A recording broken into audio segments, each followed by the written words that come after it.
O governador Romeu Zema, do Partido Novo, foi um dos governadores que não assinaram uma carta de apoio ao presidente da Câmara dos Deputados e ao presidente do Senado durante a pandemia. O documento, divulgado ontem, reúne 20 governadores. Esse é um dos assuntos que a gente vai conversar agora com o governador, que está aqui ao vivo no estúdio. Muito boa tarde, um prazer recebê-lo mais uma vez aqui no MG1. Boa tarde, Aline. Boa tarde a quem está nos escutando. É um prazer estar aqui novamente. Por qual motivo o senhor não assinou essa carta de apoio ao presidente do Senado e ao presidente da Câmara dos Deputados? Aline, na minha opinião, um governador deve se ater à gestão do seu estado.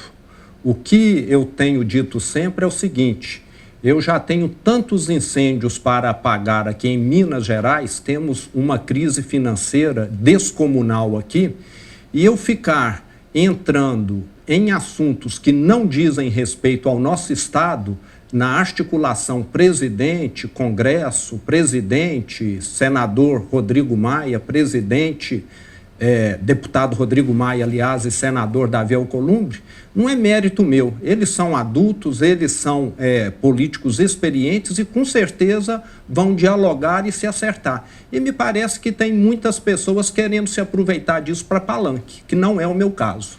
Mas o senhor, neste caso, não fica contra aos 20 governadores? Eu te diria que não. Eu estou a favor de Minas. E tem pessoas querendo se promover dentro de uma briga que não é deles, na minha opinião. Essa é a minha posição. Pois é. E com relação à presença do presidente no protesto, apoiando o protesto que defende o AI-5, qual é a postura do senhor? O senhor apoia também esse ato? Aline, eu sou totalmente contrário a qualquer regime autoritário, ditatorial. Isso tem de ficar muito claro. Eu sou um democrata nato. E dentro da democracia existe liberdade de expressão. Nós temos movimentos pró-aborto, nós temos movimento pró-pena de morte, movimento pró-legalização de drogas. É da democracia que as pessoas tenham liberdade de se manifestar. Eu posso não concordar, mas respeito qualquer manifestação. E qual é a opinião do senhor com relação ao presidente que quase todos os dias provoca aglomerações? Como eu disse, é um direito dele ter a opinião dele, mas pode ser que eu não concorde. Eu não tenho feito isso aqui em Minas Gerais. Então, aqui eu não tenho feito como ele. Agora, é um direito dele se manifestar. Nós estamos numa democracia, temos de lembrar disso. A riqueza da democracia é a diferença de opiniões. E parece que tem pessoas que estão adotando um totalitarismo contra o presidente. Aí eu não concordo também.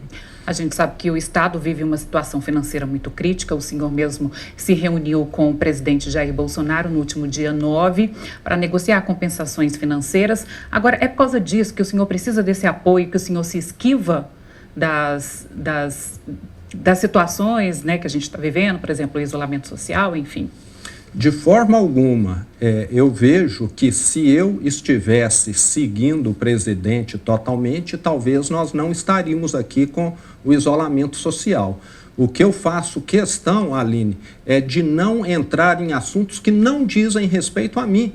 Eu já tenho de lidar aqui com uma Assembleia Legislativa, que tem contribuído muito, mas o meu foco é me dar bem com a Assembleia Legislativa. As reformas de Minas passam necessariamente pela Assembleia e não por Brasília. Agora, eu ter uma boa interlocução em Brasília é fundamental também.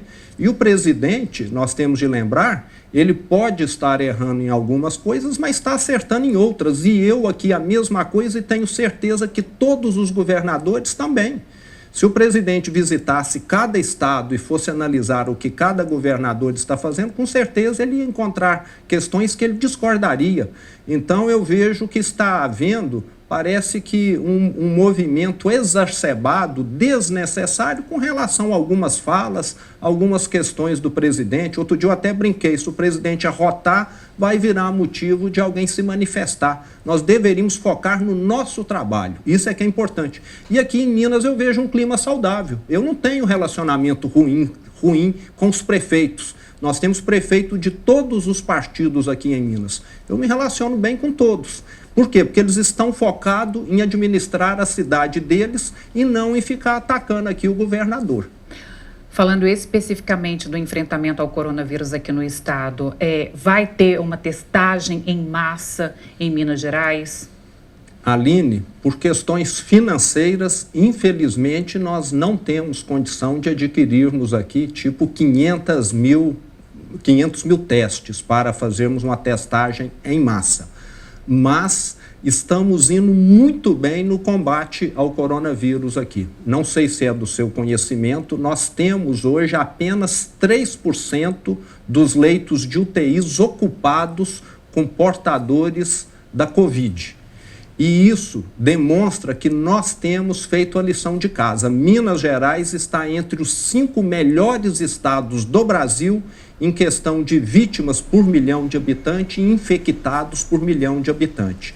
E além disso, fizemos ainda todo um aparato de retaguarda.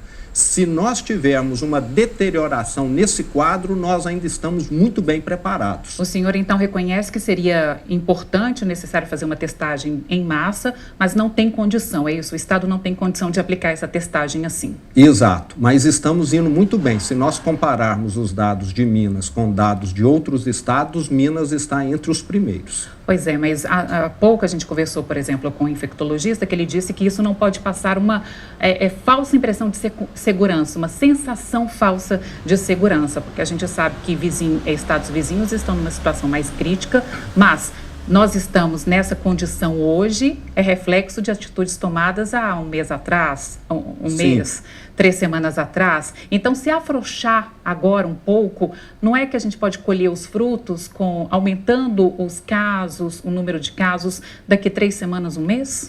Aline, realmente existe um efeito retardado. Mas nós temos de lembrar que Minas tem uma diferença muito grande de outros estados. Quando nós falamos do estado de São Paulo, do estado do Rio de Janeiro, principalmente esses dois, e até do Amazonas e lá do Ceará, que são os estados que têm tido um pior comportamento, nós temos de lembrar que mais da metade ou a metade da população desses estados estão na capital. E aqui em Minas Gerais, nós sabemos que a região metropolitana responde só por 20% da população. E nós temos uma série de municípios muito pequenos que sequer têm transporte público.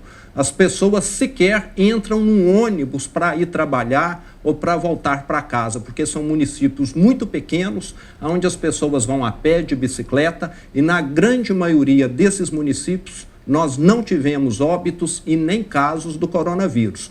O que eu discordo totalmente é de falar, vamos dar o mesmo remédio para todos os doentes. Nós temos doentes diferentes. Eu não concordo em dar o mesmo remédio para todos. Para cada doente, o melhor remédio para ele. O uso da máscaras é para todos, porque o senhor assinou um decreto obrigando. Sou totalmente favorável. Eu mesmo, como você viu, cheguei aqui com máscara e uso ela todo momento que eu estou fora de casa. Isso nós vamos exigir. Eu vejo que Minas Gerais está numa situação em que nós já podemos começar a enxergarmos um momento pós-pandemia.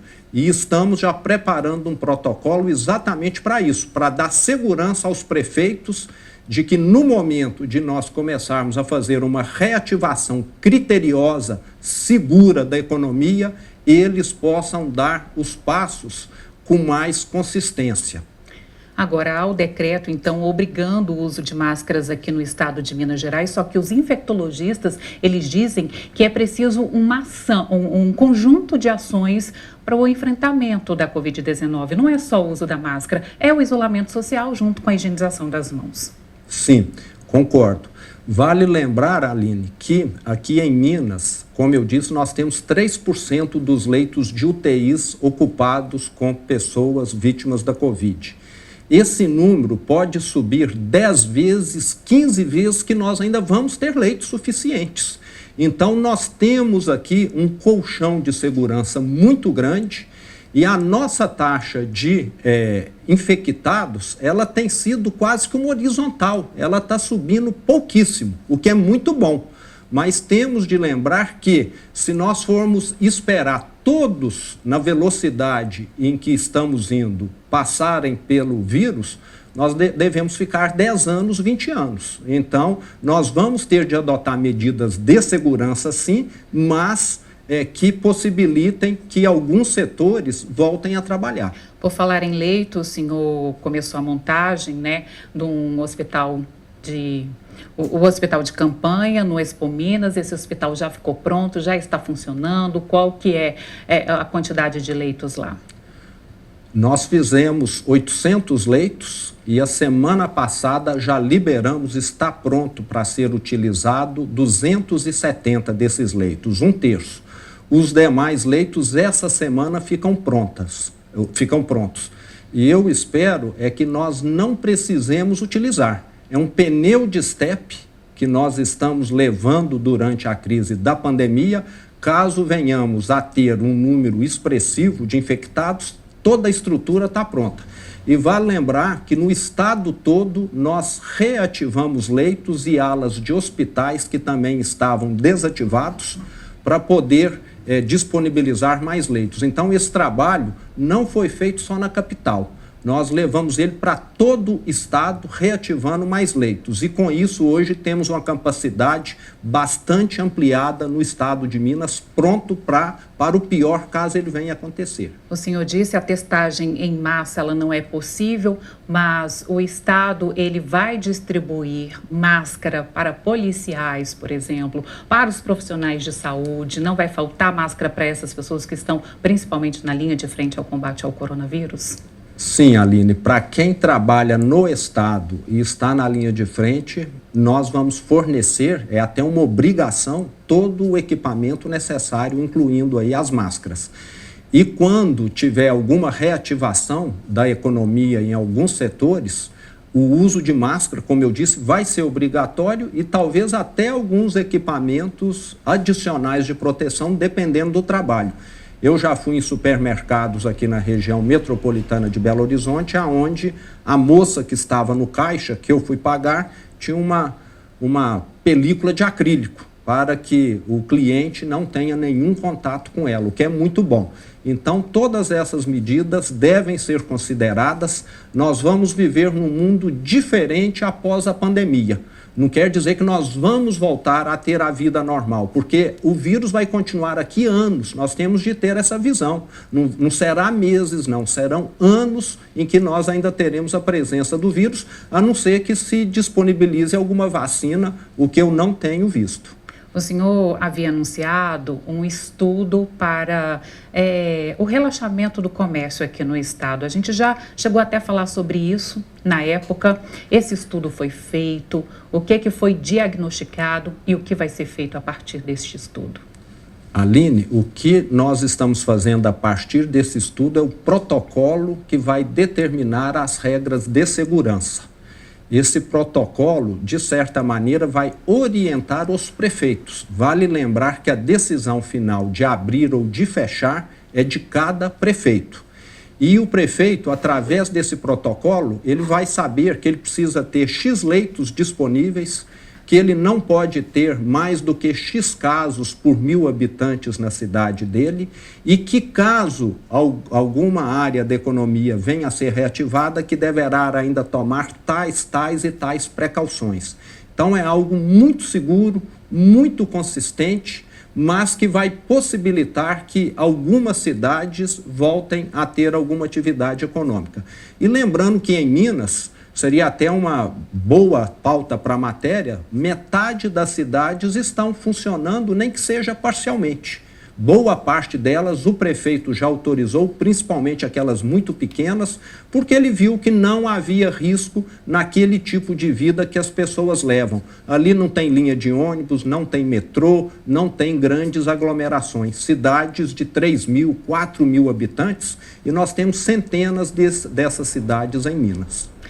Ok, governador Romeu Zema, do Novo, participando com a gente ao vivo aqui no MG1, esclarecendo então também algumas questões desse enfrentamento ao coronavírus, à Covid-19. Eu agradeço imensamente a presença do senhor aqui no MG1. Eu é que agradeço, Aline, e agradeço a todos os mineiros que têm colaborado tanto nessa quarentena. Muito obrigado.